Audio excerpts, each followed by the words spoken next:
Welcome in, everybody, to our final mock draft of this amazing draft season.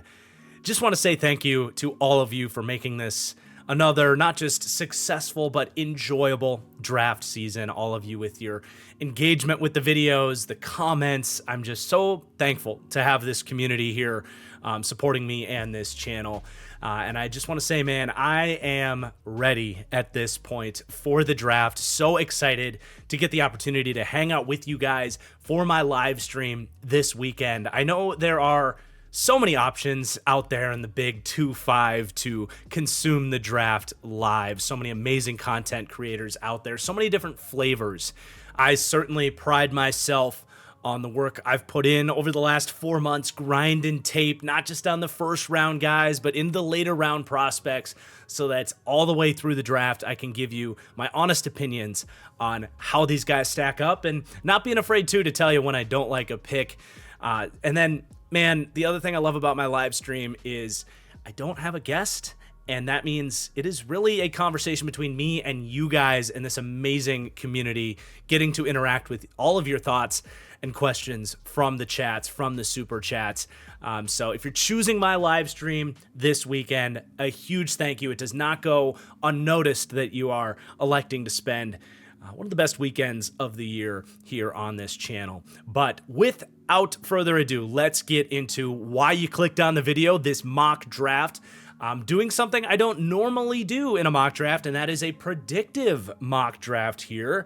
I figured between all of the 7-round mock drafts I'm doing on Patreon right now, which are what I would do, and basically every mock draft on this channel and as a guest appearance throughout this draft season, it's been me giving my takes on who I would take at all these picks. What we haven't really done is a predictive draft, and I think 2 days before the draft, it's a good time to kind of try and have some takes about how this draft just might play out and what I would think about that with some of these picks too. And the only other thing I will say, if this video gets 5,000 likes, I will hop in and put together a second and third round what I would do mock draft to piggyback off of what we do in the first round here. So hit that like button. 5,000 likes is the goal. Let's see you guys hit it. So let's go ahead and get started with the number 1 pick. No surprise here, gonna be Cam Ward. He's out there on Twitch playing Fortnite, naming Treylon Burks as his favorite wide receiver and Coach Callahan as a top coach in the NFL. This is as sure as sunset, you know, but I do think it's a good pick for the Titans. Even if he's not your classic 101 QB, I do have a true first round grade on Cam Ward, and there's a reason they've come to this conclusion. He's a riskier prospect. He throws some sloppy interceptions. There's some growth still to come in terms of processing and decision making, and the accuracy isn't always perfect with him, but for the most part, if he hits, you're talking about a franchise-altering quarterback with legitimate upside. So I'm a fan of this. I think the Titans make it. Let's go to number 2. Stick and chalk here. Travis Hunter, I expect to be the pick here. Fills 2 needs for the Browns. The Shohei Ohtani of football here. I'm just excited to see him play in the NFL at this point. I do think he will play 2 ways for the Browns here, mostly at wide receiver in year 1. But as you look down the pipeline for the Browns, corner is set to become a little bit more of a need with guys like Martin Emerson and Greg Newsome probably on the way out, at least one of them. So I like this as an opportunity for Hunter to come in, you know, kind of knowing certain passing downs packages out the gate, and coming in as a playmaking corner behind Myles Garrett in that pass rush, and hopefully shift some games on that side of the ball while being their number 1 wide receiver out the gate. A truly special talent, and that's why I expect the Browns to make this pick at number 2. Then with the number 3 pick, the Giants, you know, the Giants definitely would prefer that the Browns go for that elite edge duo and take Abdul Carter at number 2, and then they can take Travis Hunter at number 3. Not that they wouldn't take Abdul Carter here. That's going to be my pick, but it does get a little bit more clunky for them because, you know, Kayvon Thibodeau's not a bad football player. He's got a couple years of cheap control left. They just spent a top 6 draft pick on him a few years ago. He becomes quite redundant here with Abdul Carter. You already have now like 2 really 3 after you take Abdul Carter, like lighter edge players. And let's be honest, Thibodeau's a guy that he wants to play. He wants to grow that market. He wants to be a superstar in the league, and it's going to be a big year for him. So I don't really think he's going to be too happy about this team taking Abdul Carter. It is you could spin it positively, though, and say, well, you can get maybe a late 3rd, early 4th round pick for Thibodeau and get a little extra value on top of taking quite possibly the best player in the draft in Abdul Carter with the number 3 pick. But still probably not the most efficient use of resources. But I definitely think this is better than taking Shedeur Sanders, who I see as a late 1st round QB with the number 3 pick.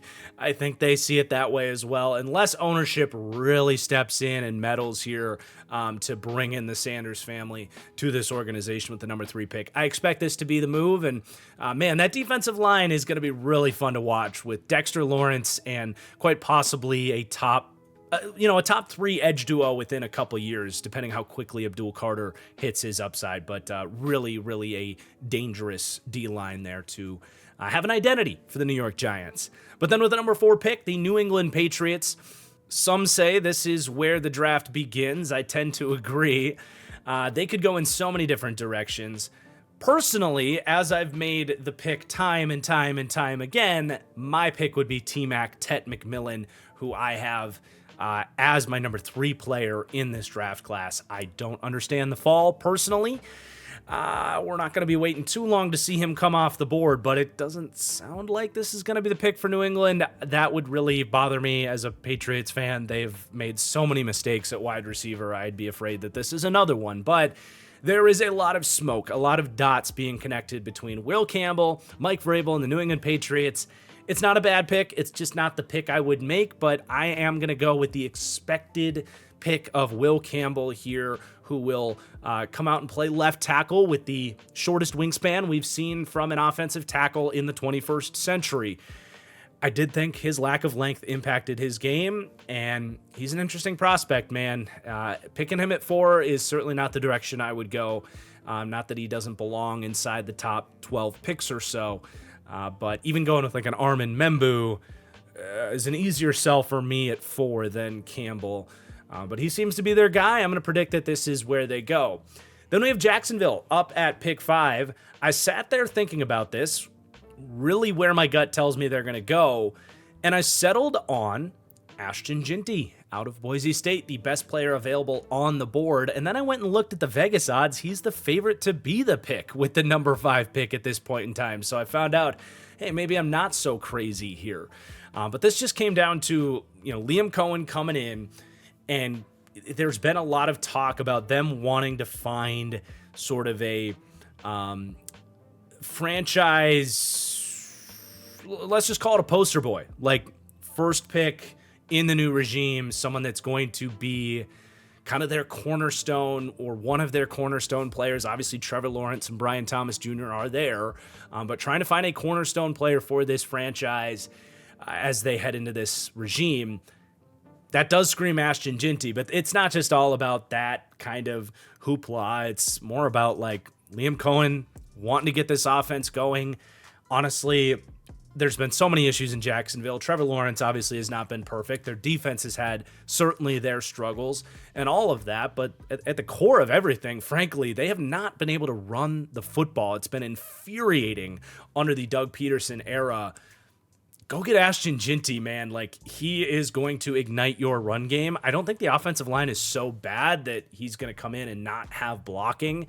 There are some pieces that over the next 2 years, you want to really ramp that offensive line up and get it to where Liam Cohen had it in Tampa Bay, which ended up being a really good offensive line last year. But you get that superstar piece in the run game, and he's going to help in the receiving game too. He did some really special stuff in 2023, catching the ball out of the backfield. Didn't get used quite as much last season, but he was getting a lot of Alvin Kamara comps coming out of his sophomore season for what he did as a receiving threat out of the backfield. And Travis Etienne's not stopping me from taking a running back here either.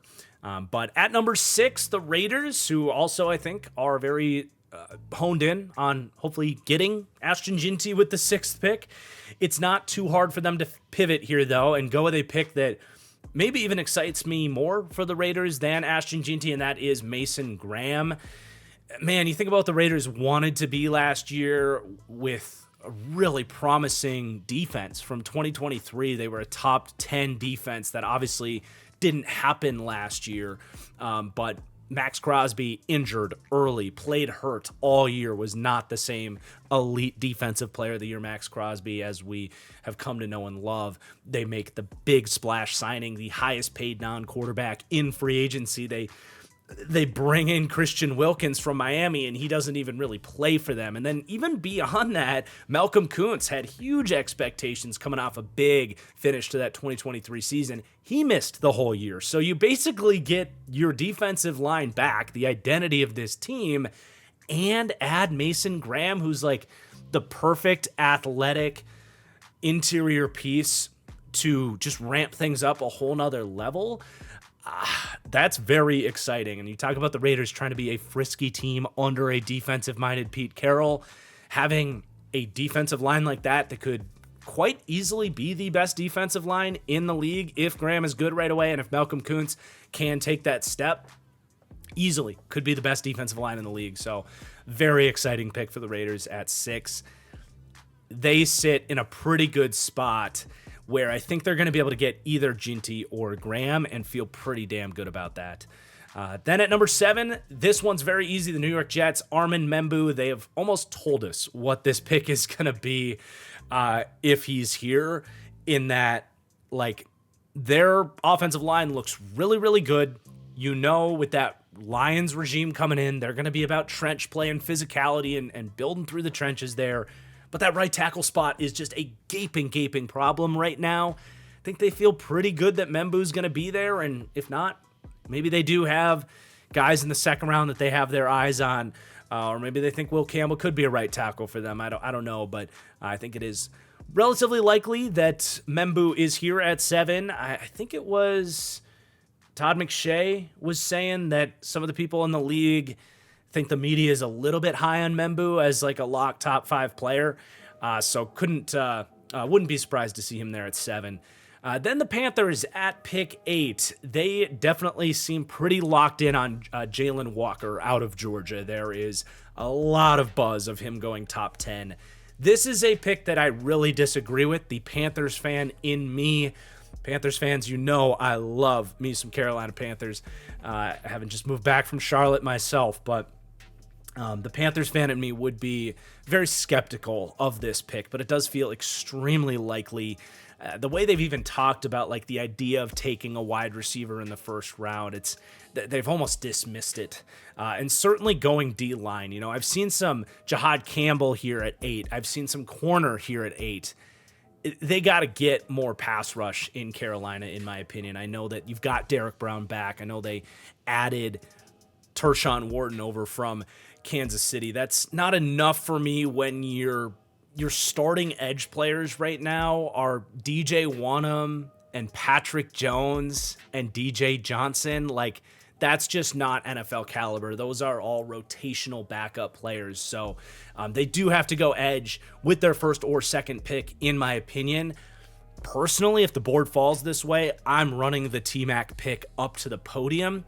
But with all of the buzz about Jalon Walker being a top 10 pick, and with the Panthers kind of zeroing in on him, I'm just going to have to, the Panthers fan of me is just going to have to pray that he is better than I am projecting, and better out the gate. Like, I see him as very much a project, and that's what scares me. Like, I just don't know how much you're going to get from him in year 1 for a guy that basically played linebacker at Georgia. When he did rush the passer, a lot of the time it was as a rush linebacker. They're, I think, going to take him, put him on the edge, and ask him to beat tackles. I don't know that he has the move set to do that right away. I don't know that his signature kind of Euro step into the rip move is going to translate quite as well against NFL level tackles. So I'm just worried that he's getting overdrafted here for someone that for me is more of a 20 to 30-ish pick on upside, as opposed to, yeah, we're taking him with a top 8 pick and plugging him in as a starter right away and going to feel great about that. I just don't feel great about this pick, but it does feel like that's the route they're going to go. And the Panthers fan in me is just going to have to pray that this is the next Micah Parsons, making that switch really from a linebacker to the edge. But let's move on, sticking in the NFC South with the New Orleans Saints. Sat here and thought about this one for a long time because obviously Shedeur Sanders is kind of expected to be there at this point with the 9th pick, and there's a lot of, as what tends to happen the week of the draft, Jackson Dart's name is starting to creep up there more and more and more. With the report of Derrick Carr going to miss this season for the Saints, I really sat here and asked myself the question, do the Saints have it in them to be honest about where they are and make the right pick here at number 9, which to me is anybody other than one of those two quarterbacks? This team is not ready to compete right now. The upside of those two players, in my opinion, is limited. I would so much rather do what smart teams have done and build up the core of this team and look towards the future, where I would put it at about I think I tweeted this out, I would put it at about a 99.97% chance that if you don't take the quarterback here now, you will have a chance to take a quarterback in next year's draft that is as good or better than either Jackson Dart or Shedeur Sanders. I feel extremely confident in that. And then you're taking this 9th pick and potentially giving the quarterback of your future either an offensive line piece or, in this case, a T-Mac, Tetairoa McMillan out of Arizona, an elite potential wide receiver to throw to here. That, to me, is the right pick for the Saints. You have Chris Olave, the perfect complement to T-Mac.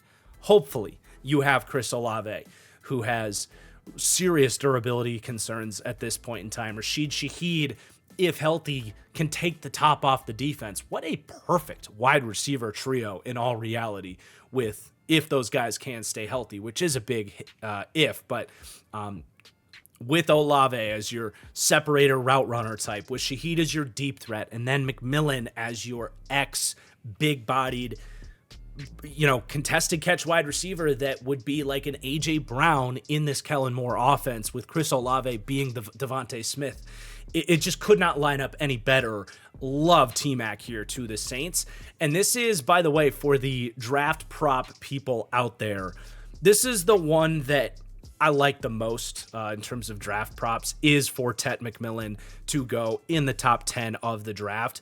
I don't doubt that there are teams that have him more in the late teens or even into the 20s. He is a certain style of wide receiver, and I don't doubt that he might have had some interviews and rubbed people the wrong way because he's not this film junkie that's like an NFL sicko like all of us, watching every game on every Sunday.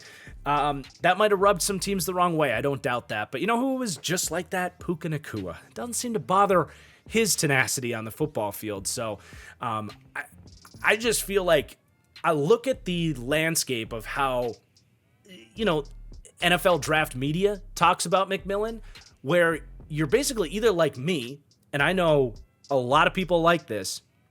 We've talked to Trevor Sikkema and Mike Renner, and they were in agreement with me. Like, T-Mac is a top 4 or 5 player in this draft class with exceptional upside, one of the best players in this draft class.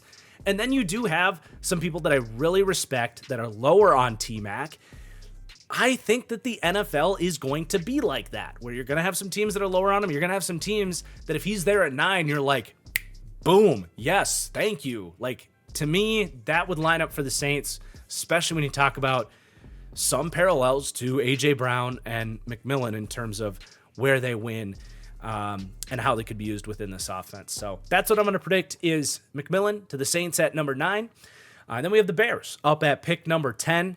This is nothing personal, Bears fans, but I am worried for you that if the board falls this way, that you're going to make a pick that I would not be a fan of, and that would be Shemar Stewart out of Texas A&M. I do believe that the NFL is going to love this guy.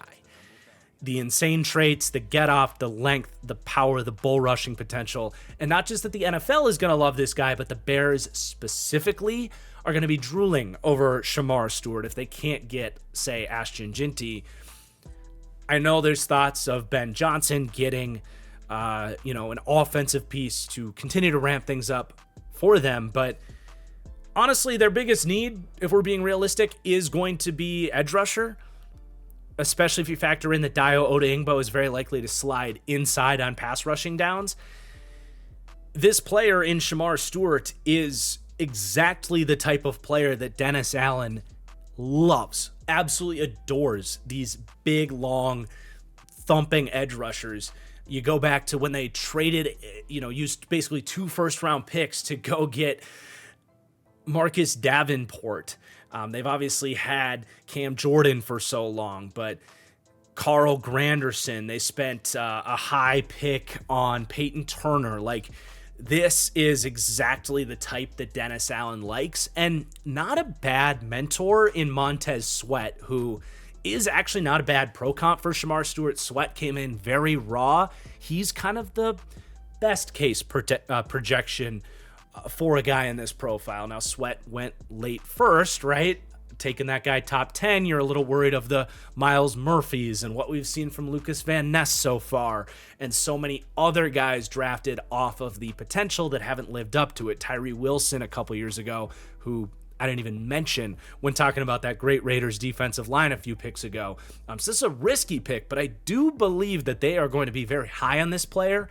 And for what it's worth, the upside to be worth this number 10 pick is there. If he is another Montez Sweat, or he is a Rashawn Gary, that's fantastic. And there is a world with the right coaching and the right system, he could get there. So it's not a bad fit, but it is risky.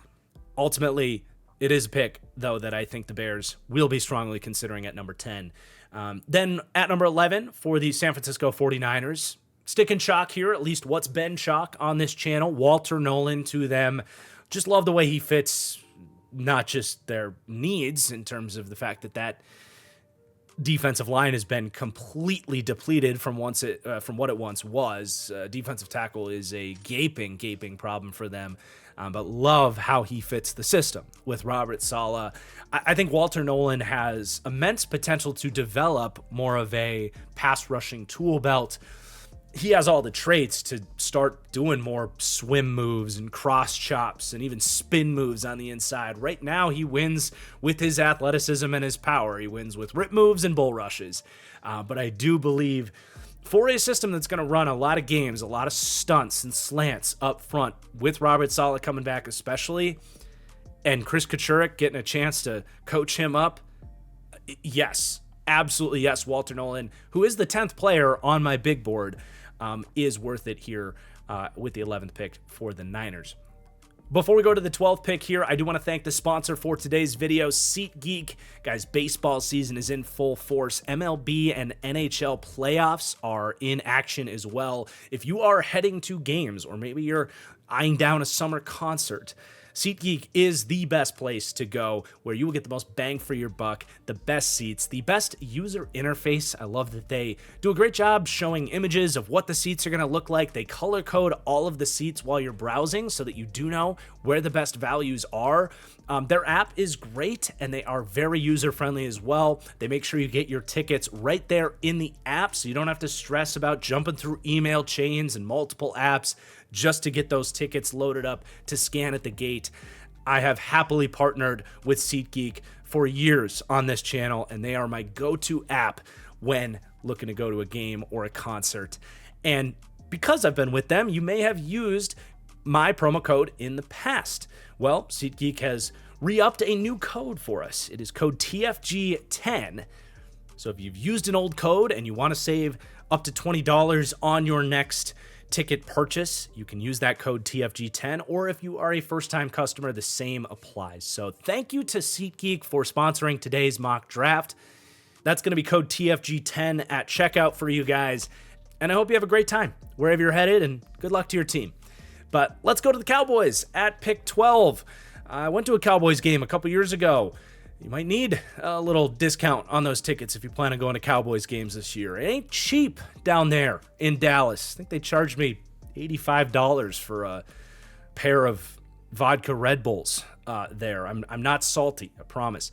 But no love lost, Cowboys fans. I'm going to give you an excellent pick and project that they make an excellent pick, in my opinion, here at number 12 with Matthew Golden out of Texas. It's another player that is split in the media. I do believe the NFL is going to be more in line with where I see Matthew Golden and be very, very high on him. Yes, the lack of production is there, but there's good reason for it. He played at Houston, he transferred up to Texas, wanted to challenge himself, but he came in with a plethora of other wide receivers that were coming in, competing for snaps. But as the year went on, he emerged as their best weapon and put up like alpha wide receiver tape. He was their Stephon Diggs by the end of it all. I love that comp for him. And I see so many similarities in the way that they move.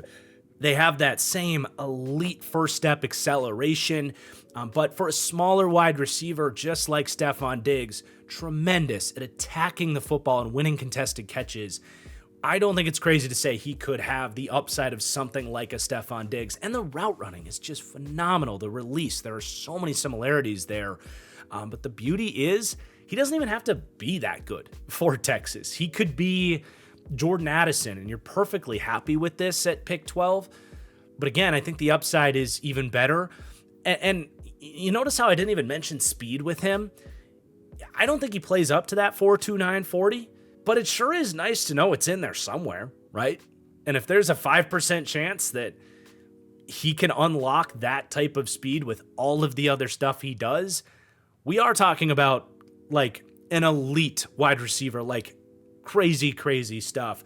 Dak has always been at his best when he has multiple guys to throw to go through his progressions, and he is a phenomenal fit for Dallas at pick 12. But then the Dolphins up at pick 13, they are in an interesting spot, especially with someone like Walter Nolen off the board, where it might be a sniff early to address the interior of the defensive line, and certainly early to look at like a guard. I don't know that they're going to love Kelvin Banks either. I will just say that. I like Kelvin Banks a lot. I would draft him earlier than he's going to go in this mock draft, and where I'm kind of projecting the NFL to take him. But for Miami, they just value athleticism so much with their system.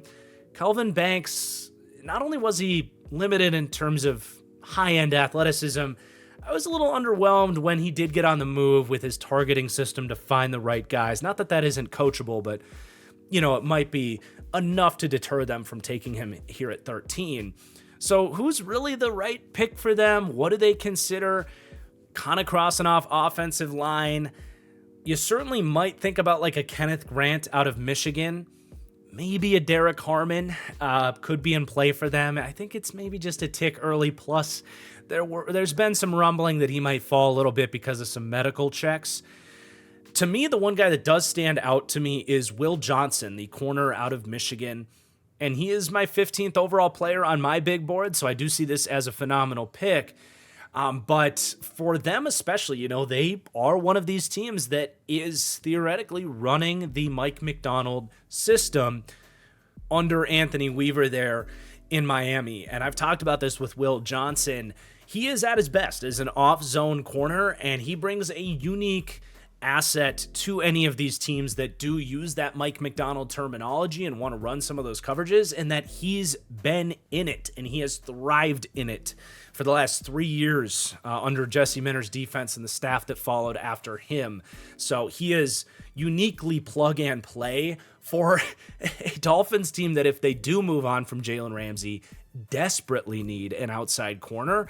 Even if they keep Jalen Ramsey, though, they desperately need an outside corner because Cam Smith just has not been the right guy. So kind of projecting with the board falling this way, I think Will Johnson absolutely in play for the Dolphins at 13. I think this is kind of where his range starts, is like 13 to the Dolphins all the way down to like maybe 23 to the Packers.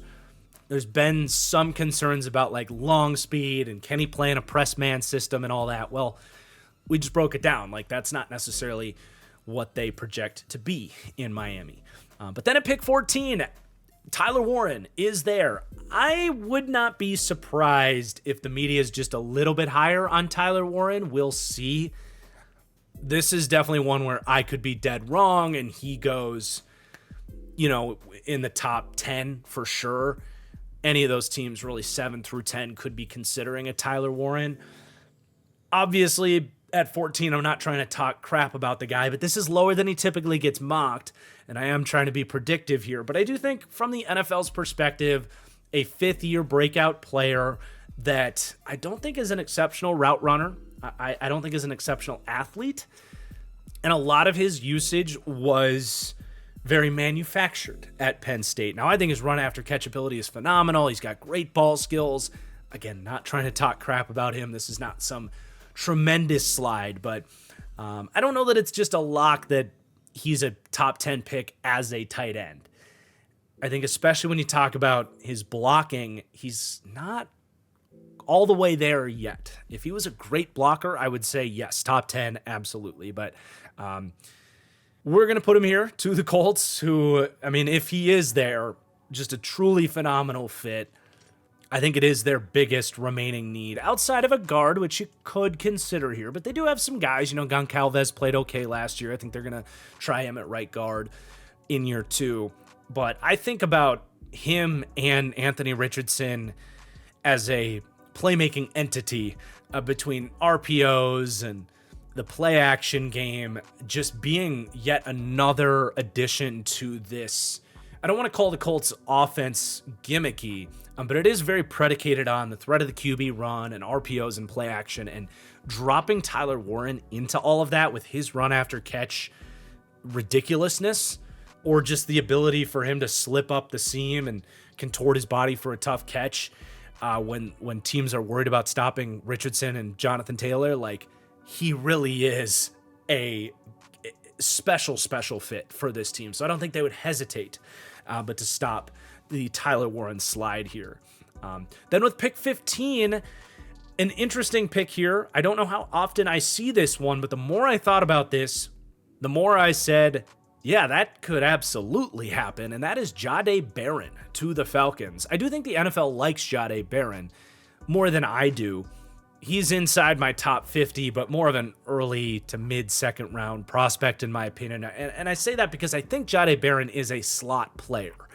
But even in this fit, I could even get behind him working out and returning value as the 15th pick, because what I do love about Jahdae Barron, and I probably haven't given him enough credit for this as I've kind of pushed back on the hype train of Jahdae Barron, his ability to defend the run, especially from the slot, is outstanding. I just don't know that he's a particularly sticky coverage player.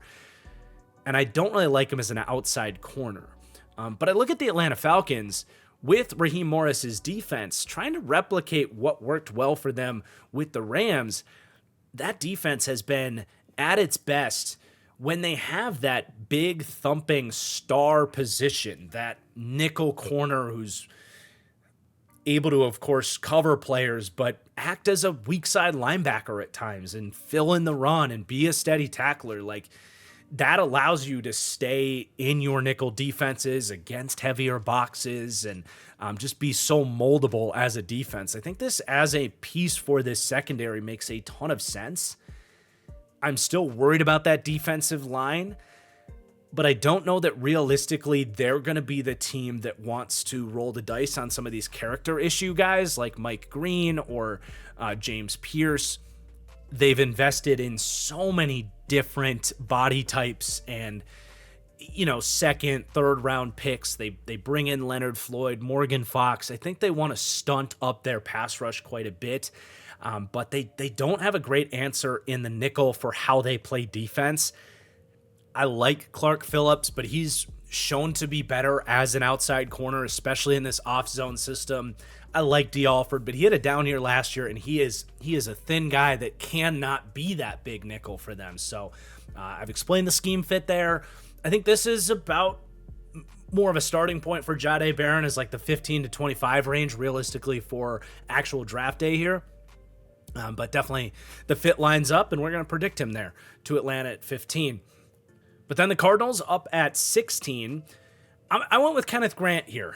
I know they added a bunch of veteran players to the D-line, but none of the guys on the interior of their D-line, other than Robinson, who they took in the first round last year, who's kind of their defensive end position, other than him, you couldn't tell me with certainty that any of these guys will be on the team next year.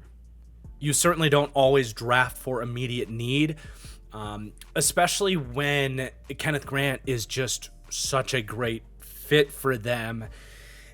Jonathan Gannon was in Philadelphia when they took Jordan Davis. You know, he loves the idea of a potential 3-down nose tackle and knows what that can do for your defense. Jordan Davis never really reached that, but I do think Kenneth Grant is a different case. Like, he has a chance to be that same player. Love how he fits in the long-term picture with Darius Robinson being more of that gap shooting, you know, hybrid end type with a true nose tackle to open everything up. Jonathan Gannon wants to be in a split safety defense.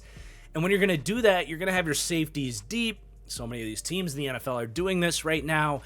You want to have a 2-gapping nose tackle realistically to open up gaps for your linebackers and eventually your safeties to fill. So yes, you got Dalvin Tomlinson there for now.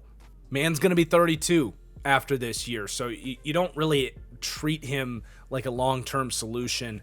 And just to me, this just feels like a natural landing spot for Kenneth Grant, smack dab in the middle of the draft at 16.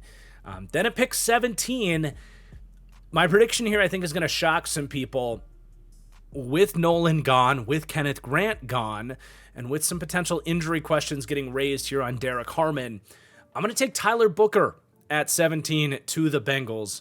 Man, as much as I want to help this defense and not let what happened last year happen again, their biggest need actually is guard. When you pull up their depth chart and see their starting guards are currently a competition at right guard between Cody Ford and Lucas Patrick, and at left guard it's set to be another year of Cordell Volson. Yes, last year was tough to watch with the defense, but, I mean, knock on wood, man, how many years in a row did we go with Joe Burrow getting his ass kicked out there with questionable offensive line play? I love Tyler Booker as a pass protector, and we just did the offensive line show. I talked about how, you know, Booker has really dropped down in the public discussion in terms of where you would draft him and all this stuff.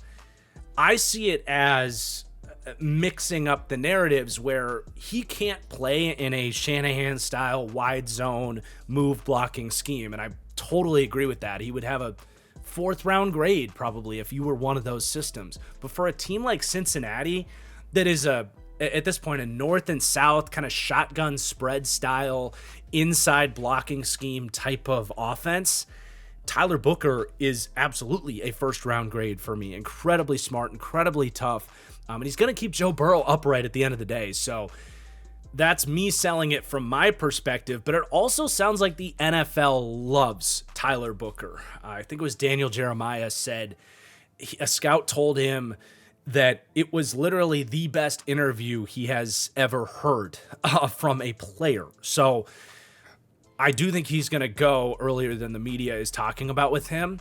I know defense is very common for them. If Nolen or Kenneth Grant were there, that would probably have been my pick, but those guys are gone. So we're going to go offense, actually, for the Bengals with Booker at 17. And the beauty of this, too, by the way, from a strategy standpoint here, is there's players at interior D-line and edge that can come in and help you on day 2. It's a crazy deep draft there. Much harder to find those guys at guard in this draft, in my opinion. There's only a handful of guys. There's no guarantee you're going to be able to get them where you're picking. So let's move on to the Seahawks at pick 18. I just know in my heart of hearts they're not going to make the right pick here, which would be Gray Zabel. As much as it pains me to do that to Seahawks fans here, now fortunately I've made that pick for them time and time again and would do in real life, but I just don't think they're going to go that route. I think with both Will Johnson and Jahdae Barron off the board, the secondary is probably out of the picture here. I do think you'd think about those safeties, but kind of trying to get in the mind of a John Schneider here, I settled on predicting them to take Mike Green here at pick 18. and I know they have 4 players that they like on the edge, but trying to really put myself in that building and ask realistically, do I feel great about the future for these players? You have DeMarcus Lawrence, who's a Band-Aid signing, let's face it. If anything, that signing tells me that, they feel like this edge group needs a little attention. Uchenna Nwosu's a nice player, but has been getting banged up. Derrick Hall took some steps last year. I liked what we saw. I think Boye Mafe took a step back last year. After that great 2023 season, he's heading into a contract year.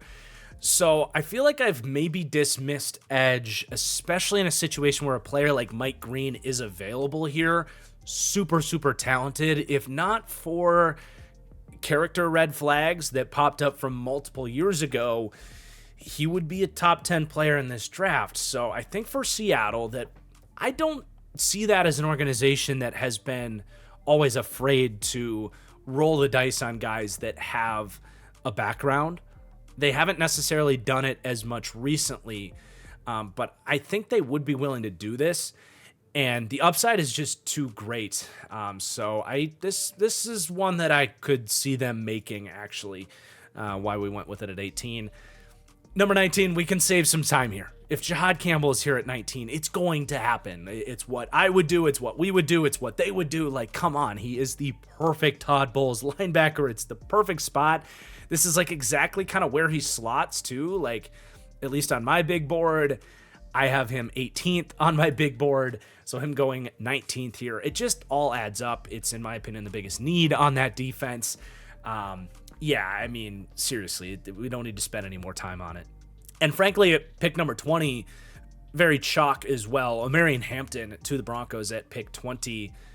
One thing I don't know that people always realize about Sean Payton, because we think of Drew Brees and 5,000-yard passing seasons, and Bo Nix having a good rookie year last year. Sean Payton, I almost view him as even more of a guru as a run game coach, and having, being a run game oriented guy that loves a good offensive line and a versatile run game that can do everything. That's an underrated, under-discussed aspect of Sean Payton as a play caller and a scheme designer. Omarion Hampton gives you everything you're looking for there. Scheme flexibility, a 3-down back that you don't have to take off the field, explosiveness, an option in the receiving game to help you as a dump down threat in the screen game, where Sean Payton is a genius. This is a common pick for a reason, and another situation where it all kind of lines up. He's my 19th big player on my final big board. Line it up, knock him down here for Denver. Then at pick 21, this is a prediction that it's going to sound weird, but was a name that I could see the Steelers taking, and that's going to be Nick Emmanwori at pick 21. I don't think they would take Shedeur. I do think they work things out with Aaron Rodgers. Now, if they do that, there's a player on the Steelers right now who plays strong safety for them, is heading into the second year of a 2-year, $6 million contract, who 2 months ago said that Aaron Rodgers needs to hang up the cleats, old man, and that's Deshaun Elliott. Knowing Aaron Rodgers, I wouldn't be surprised if he tells the Steelers the morning of the draft, I will play for you next year, but get Deshaun Elliott out of this team. Fuck that guy. That just seems like something Aaron Rodgers would do. If that's the case, you obviously need a strong safety, but even if that's all water under the bridge, you still could use a strong safety. Deshaun Elliott heading into the second year of a small contract, as well as he played last year, is not stopping you from taking Nick Emmanwori if you like him. Now, personally, I'm not making this pick. You guys that have watched this channel know that. I'm much lower on Emmanwori. I've got him as a kind of late second flyer on athleticism. But I think his odds to go in the first round are like minus 1,000. Like, the someone is gonna bet on these traits. We did see the Steelers do this a long time ago with even more of a reach in Terrell Edmonds. This would be less of a reach than that. But the Steelers are a team that could really find a good use for Emmanwori in more of that strong safety role, where I think long-term that's where he's meant to be, with Minkah as the free safety. Look, even if I would consider this a reach, I can absolutely see why Pittsburgh would like him and could see him having a lot of success getting coached up by the Pittsburgh Steelers. So, couple reasons why that felt like a fit for them at 21. And then the Chargers up at 22, more chalk. I'm going to go Colston, Loveland. This is definitely his floor. I think he could go earlier. It's just, it doesn't always make sense for these teams to grab a tight end, right? It's just been a position that first round hit rate's been a little wacky. It is still to this day, one of the lower paid positions in football. It's just, there's a lot of teams that are justifying taking O-line, D-line type of stuff, and a few teams that do have tight ends picking ahead of them. So I think this does become a value here at 22. And for the Chargers, I've said this before, but watching them last year, yes, they need help at wide receiver, but watching them play, my biggest thing coming out of that Greg Roman offense is like, they need a tight end that can catch the football and do some more explosive stuff than what they're getting from Will Dissly. I mean, with all due respect for what he does as a blocker, I know they signed Tyler Conklin, but come on, that's also not stopping you from taking Colston Loveland. And if anything, those two guys being solid vets gives Loveland some time to fully recover, put on a little bit of weight, work on his blocking. Might not blow onto the scene year one, but would be useful for sure in third downs, if nothing else. So probably don't need to explain the fit and why they would take him there, but we are going to project them to do it at pick 22. And then my Green Bay Packers up at pick 23. This is the unfortunate situation where I have to pretend I'm Brian Gutekunst. Look, if Mykal Williams is there at pick 23, I think they take him. I don't agree with it, but this is exactly what Brian Gutekunst wants to do. Draft, raw Georgia defenders and ignore gaping problems at wide receiver and corner. So I'm definitely anticipating, if he's there, that's very much in play. As far as the wide receiver options go, I mean, I do think they're going to keep an eye on T-Mac and Matthew Golden especially. I don't know how much they're going to like Jaden Higgins this early. That does need to be said. Like, as hard as I like to be on Brian Gutekunst, I do think their interest is peaked with some of these top wide receivers that really would fit. But obviously, we had T-Mac and Golden going way too early before a trade-up would ever make sense for them. So if you're not going wide receiver, Will Johnson's off the board, Jahdae Barron's off the board. This is how I think they would play it. I don't know that they would take one of these injury-prone corners at 23. The only other guy that I could really see them taking would be like maybe Derrick Harmon or I suppose Trey Amos. But this definitely feels like every bit a Packers pick, even if I disagree that they should be going edge with their first-round pick this year. But Mykal Williams, not a bad player. He would raise the floor run defense-wise, and I am at least piqued by Mykal Williams at pick 23 to be something like a Gregory Rousseau. Like, I don't think he just sucks. It's more so that, like, if I'm the Packers, I'm much more willing to roll the dice with Lucas Van Ness in year 3 at this spot and look more at either wide receiver or a corner. But if I'm projecting what they're going to do, Mykal Williams makes all the sense in the world at pick 23. Then I am going to have my lone trade in this predictive mock draft. Probably going to see more trades in real life, but trying to anticipate where that's going to happen is very tough. And I think it was last year, right? Like, we thought there was going to be a bunch of trades. And what was there, like maybe 2 trades in the first round? I don't think there were a lot of trades last year. I don't remember there being many. But I am going to predict one here with the Cleveland Browns coming up for Shedeur Sanders to pair with Travis Hunter. In a predictive scenario, this does get really, really exciting, frankly, not just for Browns fans, but, even though this whole draft process, going back to when I made the Cam Ward video in December, and I was like, yeah, why is everybody saying Shedeur is going to go number 1? Like, Cam Ward's clearly better. Like, I've kind of been this Shedeur hater for a while. Within the last month, like, that's the consensus opinion on him. And even the NFL, it seems like, yeah, this isn't a top 20 QB.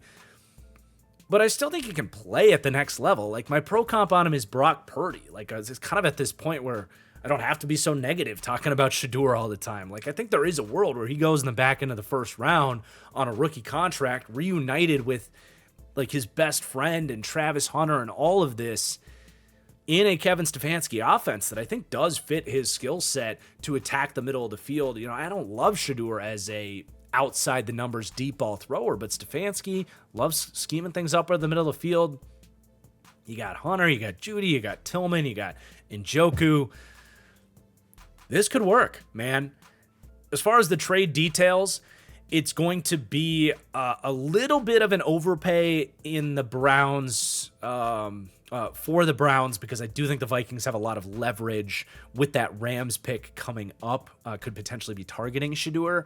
I do think the Vikings have the leverage to get a little bit of a QB tax. I have the Browns giving pick 33, of course, and then it's going to be pick 67, which is the top, the third pick in the third round, which is a very valuable pick for Minnesota. And Vikings fans, don't worry, I will be making your pick at the end of this draft as well with the 33rd pick.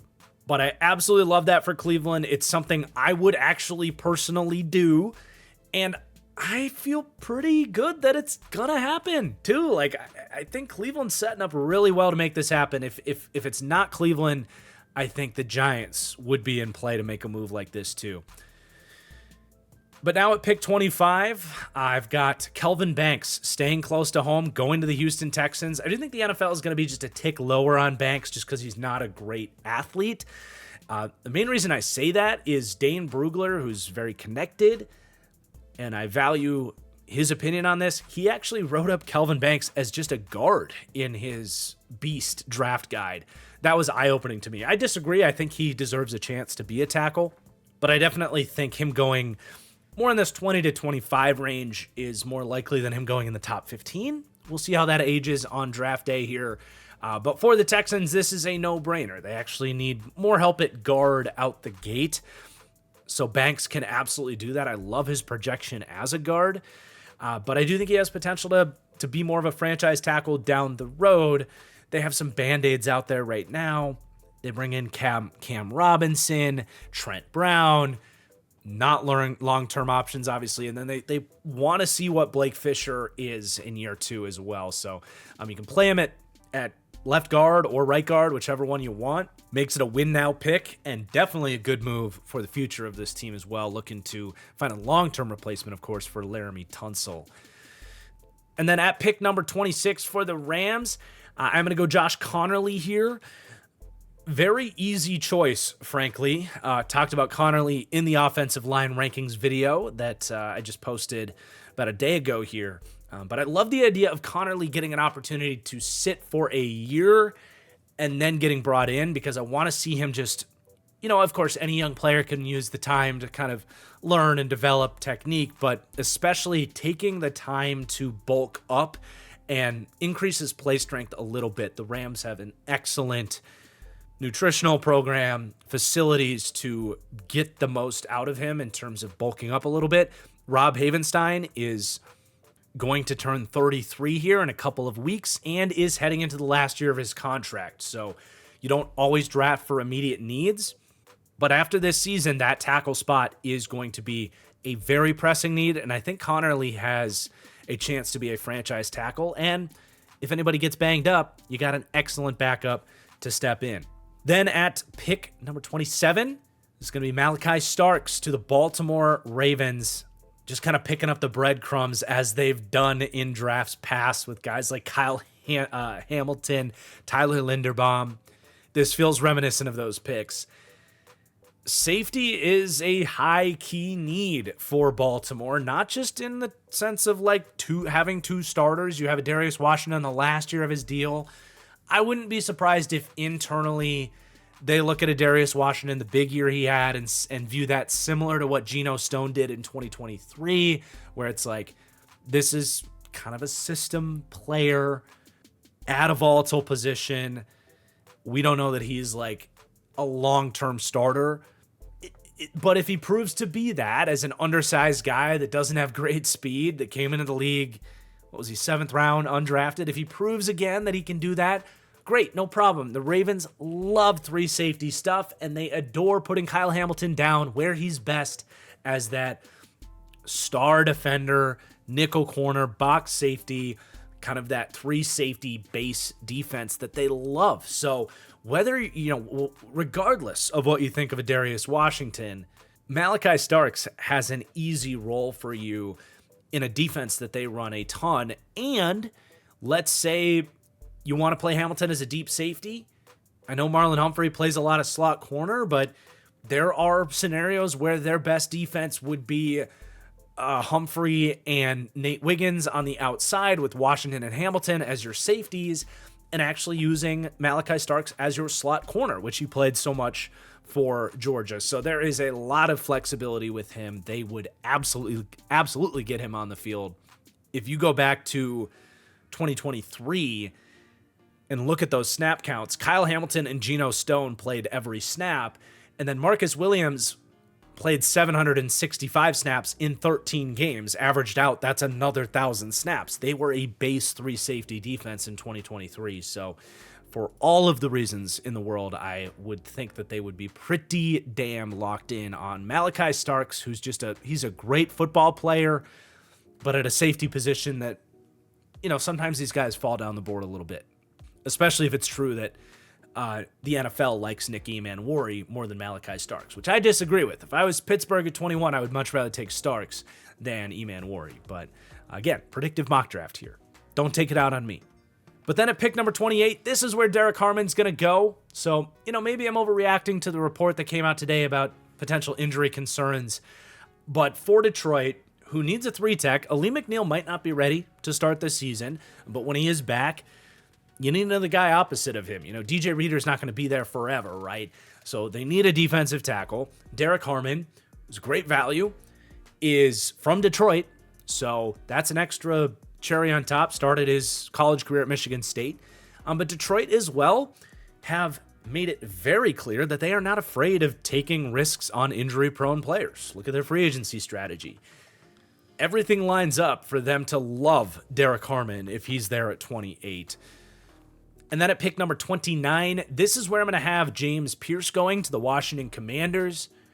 Dan Quinn is kind of an edge rusher guru, yet his roster is kind of depleted of edge rushers. Getting the opportunity to work with James Pearce, who, if not for maturity concerns, which is why he's falling in this mock draft, right? I do think the NFL is going to be scared of James Pearce based on a litany of reports of, I will just leave it as off-field concerns. But Dan Quinn is the ultimate people person, the ultimate developer of these guys. He even took in a guy like Sam Williams and got a lot out of him. Now, Williams got injured and has kind of fallen by the wayside in Dallas, especially now that Dan Quinn's gone. But man, what a fit in Washington to steal someone that, in my opinion, if you can kind of get him to be focused and get locked in, this is Washington kind of stealing like a top 10 player in this draft at a premium position. Like, it is well worth the risk at this point at pick 29. Then for the Buffalo Bills at pick 30, those last 2 picks are tough to see for the Bills. I would love the upside of either of those guys at pick 30 for them. But I'm going to pivot to cornerback for them with a player that absolutely lines up with their scheme and their needs, and that is Trey Amos out of Mississippi. Very, very, very Christian Benford-esque, and he's a little bit faster even, but excellent off-zone corner, pro-ready off-zone corner. He is one of the more brilliant cornerbacks, reading the quarterback from a quarter's coverage, anticipating routes, showing that route squeeze to cut stuff off. He is absolutely a fit for Sean McDermott's defense, and you now have a pair of guys that can run press man coverage if you want to get into that. There is a lot of Rasul Douglas in Trey Amos's game, although Amos is a lot faster to have more man coverage flexibility. So you basically just get another Rasul Douglas that doesn't have the defining weakness. It really does fit. Then the Chiefs at pick 31, I've got them taking Nick Scorton here. the Josh Simmons stuff is looking really bad, man. I mean, I am a huge fan of Josh Simmons. I'm on the record saying, if you could promise me he recovers from the Liz Frank injury, he's a top 5 to 7 player in this draft, the best offensive lineman in this draft. But that's a scary injury, and now there's like off-field concerns apparently popping up. It really does not sound like Josh Simmons is going in the first round of the real draft.